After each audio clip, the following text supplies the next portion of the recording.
இந்த பாருப்பா, கூழுக்கு நேற்று மாவு வந்து கெவுரு மாவு அரைச்சின்னு வந்து கரைச்சி வச்சோம். நேற்று ஒரு நாள் ஃபுல்லாக ஊறணும். அது காலையிலே கரைச்சி வச்சு இருந்தால் தான் குடிக்கிறதுக்கு புளிப்பு நல்லா இருக்கும் நம்மளுக்கு. மீடியம் சைஸில் புளிப்பும் இருக்காது, ரொம்ப இதுவும் இருக்காது, நல்லா இருக்கும் குடிக்கிறதுக்கு. நொய் வெந்த பிறகு திட்டமாக தண்ணி வச்சு நொய் போட்டேன்.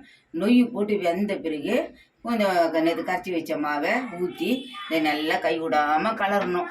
கொஞ்ச நேரம் பொறுத்து கை விடாமல் கலரி எடுத்தோம்னா தான் அது நல்லா வெந்து இருக்கும் நம்மளுக்கு. இதை பாரு, இப்போ வெந்து போச்சு. இது அப்படியே ஆஃப் பண்ணி மூடி விட்டுற வேண்டியது தான். நாளைக்கு எல்லாரும் வாங்க கூழ் குடிக்கலாம். ஆமாம், எல்லாரும் வாங்க. புதினா ஊருக்கு அரைச்சிட்டு கூழ் குடிக்கலாம் வாங்க. அடிக்கிற வெயிலுக்கு நல்லா குளுன்னு குடிச்சு உடம்ப காப்பாற்றலாம். ஆமாம், வாங்கப்பா எல்லாரும் வாங்கப்பா, சாப்பிட்லாம், கூழ் சாப்பிட்லாம். வாங்கம்மா எல்லாரும் வாங்க, நம்ம வீட்டுக்கு வாங்க. கூழ் ஆம்பளை பொம்பளை எல்லாரும் வாங்க சாப்பிட்லாம்.